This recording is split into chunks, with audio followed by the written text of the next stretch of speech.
2025. aasta WRC Delfi Rally Estonia meelitas kohale võistluse ajaloos rekordilised 54 549 inimest. Sellest massist oli 27,3% väliskülalisi 51 riigist. Ralli, kuhu Eesti riik panustas 2 miljonit eurot, genereeris majandusliku mõjuna kümnetes miljonites käivet ettevõtlussektorile ja turistide kaudu maksutulu üle 3 miljoni euro. Meil ootus ja lootus oli, et me jõuame majandusmõjuga 25 miljonini, tegelikult jõudsime üle 32, et päris uhkelt läks üle ootuste ja eelkõige tuli see just nagu välisturisti arvelt, et nii Läti kui Soome turisti tuli siia koha palju kõvasti rohkem, kui me algul arvasime. Juulikuine kogemus lummas välismaalt tulijaid lausa nõnda palju, et vägagi arvestatav hulk plaanib Eestisse tulevikusgi naasta, ehk kaudne majandusmõju on veelgi suurem. Üks ongi see ralli nädala majandusmõju, mis jäetakse siis välisturistide poolt siia ralli nädalal. Et teine, mida meil on väga keeruline mõõta, on see, et mis mõju tekib siis, kui see välisturist tuleb siia uuesti käima. Ja sellepärast oligi siis üks küsimustiku osa ka see, et kas tulevikus planeerid uuesti tulla Eestit külastama ja kas siis ralli raames või niisama, siis sealt üle 80% vastas, et jah, nad kindlasti plaanivad uuesti Eestit külastada.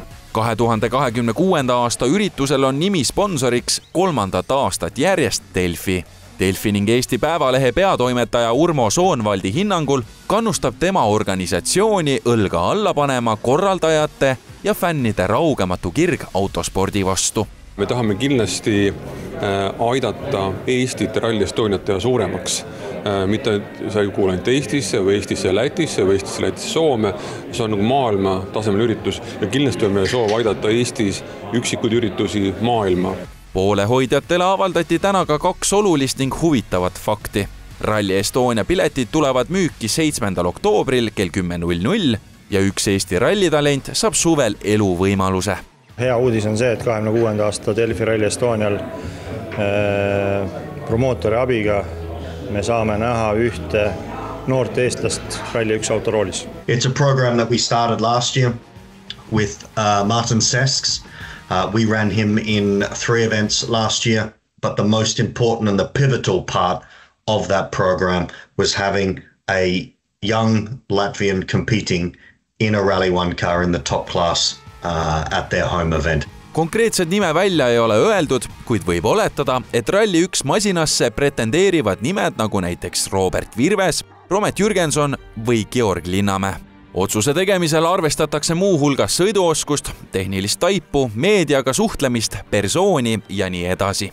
Tegelikult ei tehta nagu investeeringut ainult Rally Estonia jaoks, vaid tehakse investeering siis noorele eestlasele nagu pikemas plaanis.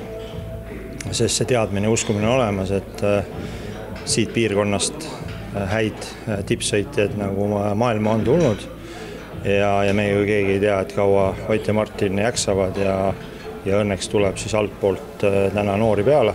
Rally Estonia tiim on seadnud lati, millest üle hüpata kõrgele. Et pikendada MM-sarja seeriat Eestis, peab selleks üle trumpama innukaid konkurente ning tõstma enda eelarvet.